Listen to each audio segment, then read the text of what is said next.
impressive. I want to start by trying to interest everybody in moving your young horse. That we had quite an interesting time, I felt, for those three. They weren't that young, but we kept referring to what they were young. And we talked about them needing time to read effects. Now, when you move on through the grades, nothing changes as far as it's important that you make sure your horse has seen the fence as early as possible. But the course design is such that we get higher up levels that they get less and less time to see it read and jump it. So you have to be very aware of that. And a horse that knows his stuff will be ready and looking for the flags. They really are. But you never dare trust a horse to just follow his way to the flags. You've got to make sure, because you don't know that he's got it. You've got to make sure he's got it. The feeling of boldness underneath you, the feeling of a horse that loves his job, we're talking about cross country, is a really special feeling. And a lot of horses don't have it. And some horses are just good-natured enough to keep going because you ask them. Some horses don't keep going because they don't enjoy it enough and they feel that a certain level. And some horses just love it. And they're hard to find, and you get one, worship it. But quite possibly you'll have a little bit of a downside of the dress on. It's probably quite a girly chap, and he loves his stuff. So there's usually a price to pay for having one phase that's really good. There's very few riders in the world that have all three phases good. They usually start with one or two good phases that they are a natural at, and then they have to learn the rest. And the only one who I can't apply that to is that indomitable Michael Young, who I really do think fell out of his mother, able to do dressage show jumping cross country. It's inspiring to see that it is possible, but I've never seen anybody else in my life that isn't ability. And just to make it really interesting, he's about 5'8", nothing wrong with that, but he's not a nice tall lanky job like Fox Grizzle Todd or most of those other big boys. He's about 5'8", he's got thighs that are a bit like bottles, but he's not got those sleek athletic thighs. And he's bald. And I don't think he's that old yet. I think he was bald at when I first saw him at 25, 26, he was really bald then. So anyway, that's got it all his own way. But the point is, it takes all shapes and sizes of horses and of people. Because the one thing about the bed horse is there is no hack. It's got to have quality. Because if it hasn't got quality, you'll probably run out of breath. You'll run out of, and then you watch Ben one day, way off full fitness himself after all this cancer treatment. And that horse goes to Hampton, she's not an easy try. Clear.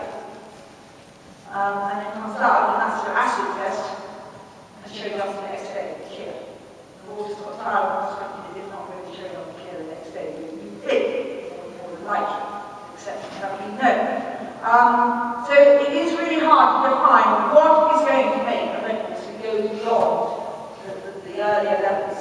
The courage is terrific. The way they use their brains is something that can help with training. But I think probably the most important aspect of all is silence. And that's why the first thing I said was probably shocking when I said I don't want to be on this lovely surface very often, not every day. Keeping a horse sound is extremely difficult. When you looked at our Olympic team this year, and short of putting Tina in the team, there wasn't too many others waiting to go into that Olympic team. And yet you've got the biggest sport in the world, in our country, and the most horses and the most riders anywhere in the world to choose from. And we've got some seriously class horses. We've only got to look at history, two-star type horses, with the exception of ours. Two-star horses to see quality and lovely horses. But where do they go? Why don't they come out of the top? For sure, some of them haven't got the heart. Some of the riders haven't got the heart. But most of the problem seems to lie in the fact they don't stay sound. So it's up to us to be really intelligent about how we train. And the more dressage you do, the more strain you put on. So So be careful. You do need to train your horse. You do need to train your horse. You know, starting from the horse country. But be careful. Do it on your rides. Do it in the fields. Don't always come in, find the ground. It serves doesn't fit with the feet. Keep them silent. Give them days easy when they're done. If you're out working hard the next day, give them time to get their ligaments and tendons back and be tired of whatever the work they've done.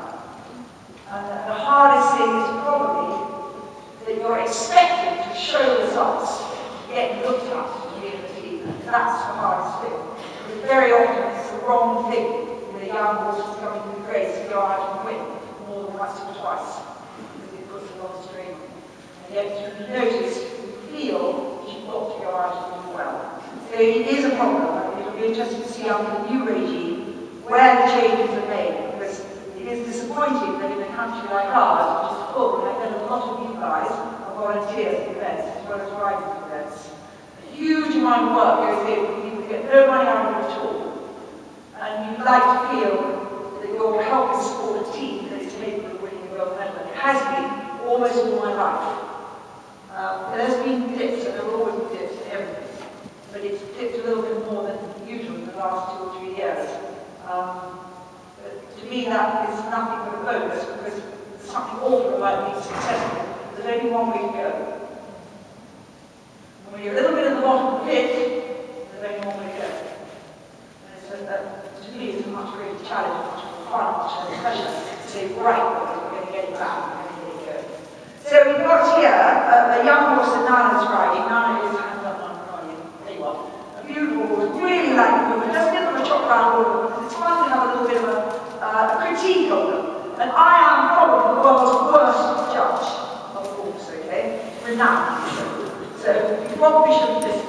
But I think you'll all look at these horses, and you will all see 3 very different horses. You've got this little chap here, who's cracking little athlete.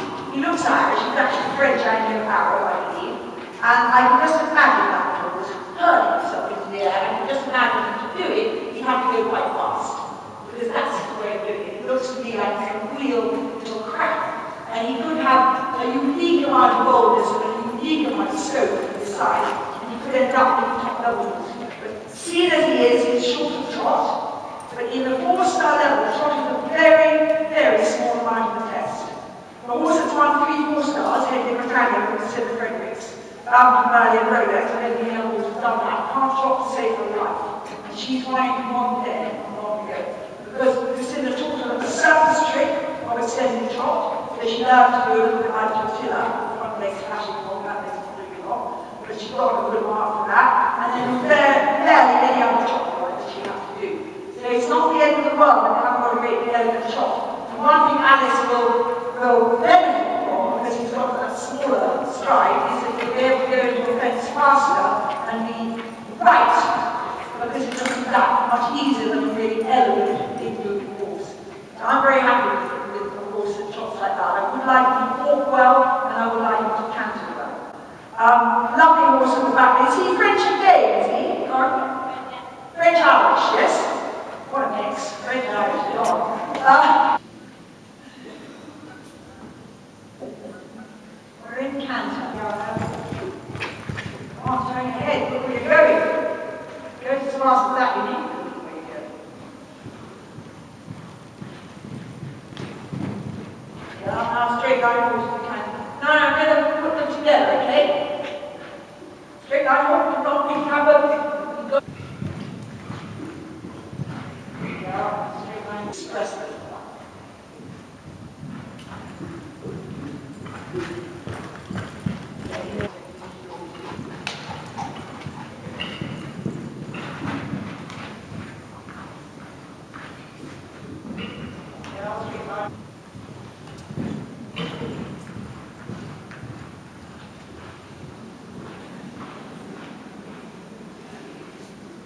Feel the tune, feel his eyeballs with your calves.